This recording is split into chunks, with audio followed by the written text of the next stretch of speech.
Hello there, ladies and gentlemen, Sigval here and welcome back to another video. So in the first fight here we're going to have the League of Anarchy team for a little bit of a cleanup fight against boss Captain Cold over here. I think I used Aquaman against him and I messed up a bit with the percentage hull damage, as you can see, because if we use North Snowball properly he should be kind of at this point with the health that he is right now.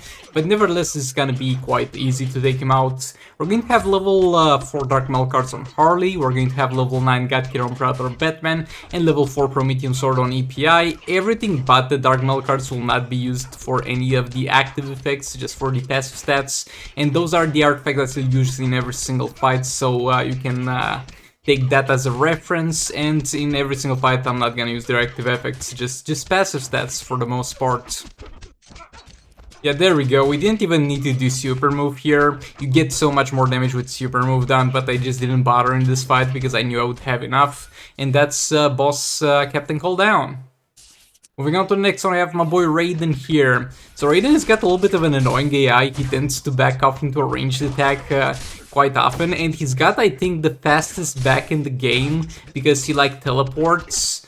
I think Dr. Fate does that as well, but I feel like Raiden's is more instant or creates a little bit more distance, so it can be annoying to deal with. And also he got to use super move there, just when I got him to the corner, so we're just gonna stick around the middle with Brainiac and just throw a few special ones in there. The fact is he doesn't block after ranged attacks a lot, so that allows us to do a Brainiac special one from anywhere around the map. We're going to get Grodd in there, use super move, we're going to try to push him to the corner. We have Beta Club on Grodd, so that's where the big dot damage values are coming. And the other artifacts previously mentioned in that in the previous fight on the other characters for passive stats.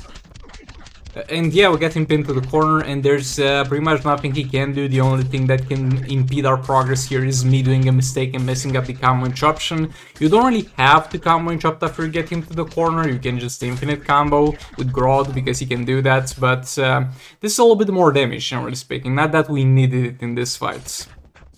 Next up we have Sub-Zero.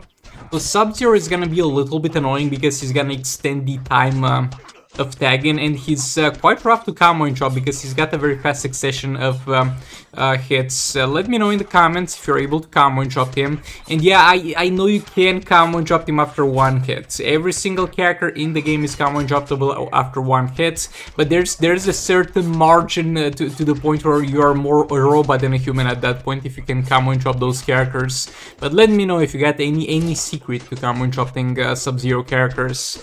So yeah, not being able to combo interrupt will be a little bit of a rough time for the clone, so we'll see how that goes. And boy, he was so close to super move there, and I'm so sad he didn't do it. That's okay, we're not done with the percentage hull damage of base Deathstroke anyway. Our special 2, and yeah, that was the last one. When we see a significantly lower value than the previous ones, it's the last one. First clone in there, one special 2. Another special 2.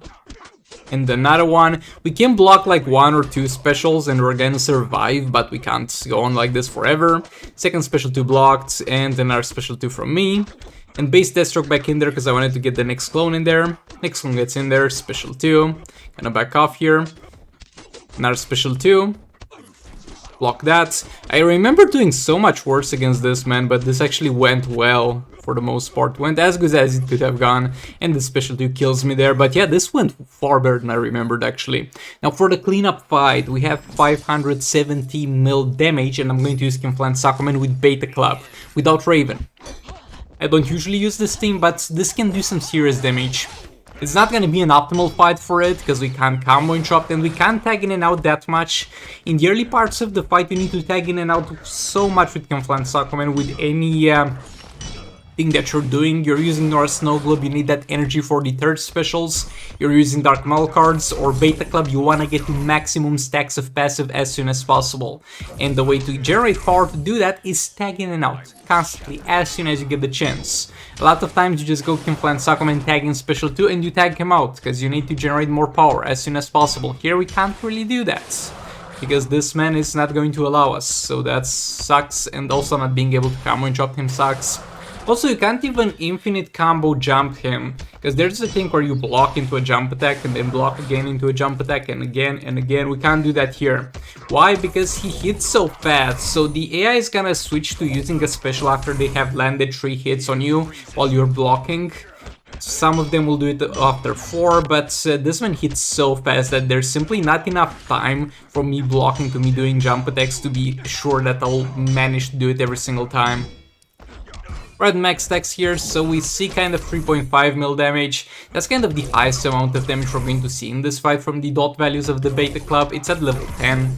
I have Classic Wonderman at 4 stars. If I had a higher star rating Classic Wonderman, I think we would have done so much more damage with that additional crit damage. But she's just 4 stars, and I'm not really looking forward to maxing her out because I gotta buy chests. She's in the arena invasions, but the shard yield for that is not that big, so it's gonna be a little bit grindy. That's why I was mad she's not in a challenge, because it would be so much easier to farm her in a challenge. Also, by the way, about the Batman Underground challenge, I have no idea why the refresh costs so much. I think there are gold characters that cost the same for refresh, namely the Batman Ninja characters, but generally speaking, the gold character challenges are going to be a little bit on the cheaper side of things, though she might be a versus challenge. Is she a normal challenge or a versus challenge? Versus challenges tend to be a little bit more expensive, I don't know. But it kinda sucks that it's so expensive to the point where it's more optimal to just buy the chest and refresh the challenge. But yeah, back to this fight. It's going well for the most part. Just make sure the high dot value is in there and squeeze in some third specialists in there. If I was to do a full string combo, I would reset the dot to a lower value. As you can see here, I did with the swipe, and it's just not acceptable. We go from 3.5 that we applied with the jump attack to like 2 point something with the swipe attack, and that's just not gonna do it. And I could have played this fight better. I could have definitely killed this man in this fight. Oh boy, a little bit of a spoiler, we're not killing him, sadly. But yeah, better plays should have been done. I think I tagged him a little bit too much with Dr. Fate towards the end. There was a tag in that there was absolutely no reason behind towards the end. This could have definitely been done, but sadly, not really. But yeah, Manta will quickly dispatch of this. And I usually got Hero Manta just because I wanted to see the swipe down kind of thing, where you disable his block and keep hitting. Fun stuff, not optimal for damage though. Now for this one, as I have said in the previous video I did with Swamp Thing, any character in the game with Raiden and Zatanna and Beta Club equipped can do 2 billion damage. Because we have Zatanna in the game and the way she synergizes with Raiden.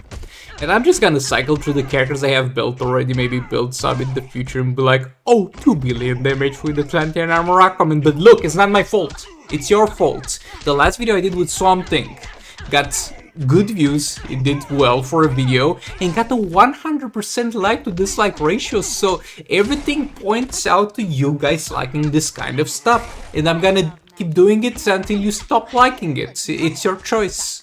Like the video, as I say every single time at the end, like the video if you liked it, dislike it if you disliked it.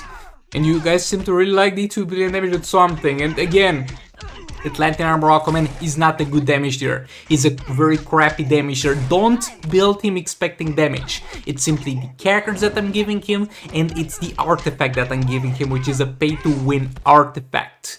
Atlantean armor Aquaman is not a damage dealer, so please don't build him after doing this video, because you're gonna regret it and I'm gonna regret it. I mean, not really, because you do whatever you want to do with your account. You do it at your own risk at that point.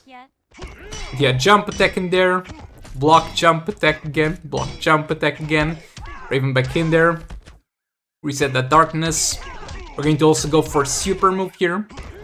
And yeah, it's built as a damage dealer, don't ask why. That's a story I told so many times I don't want to tell anymore.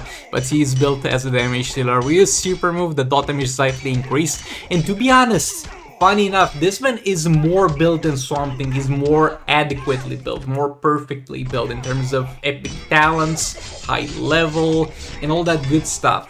and he's doing less dot damage than Swamp Thing actually did. And I think characters have different multipliers in terms of how much they actually do with their jump attack based on the attack they have or some stuff like that. Some jump attacks, generally speaking, do more damage, some jump attacks generally do less damage. But everything was pointing out that this man would do more with the jump attack and with the dot damage than Swamp Thing, but he does less. He does less, so Swamp Thing, the superior damage that are confirmed. Would be kind of interesting to see which one of the crappy characters I use actually has the highest dot damage out of them all. That's at least something to look forward to, other than getting a different skin on the character that does the jumping into third special. But yeah, thanks so much for watching. Like if you liked it, disliked it, let me know in the comments what characters you want to see in the future with this retarded team, and I'll see you all in the next one. Goodbye!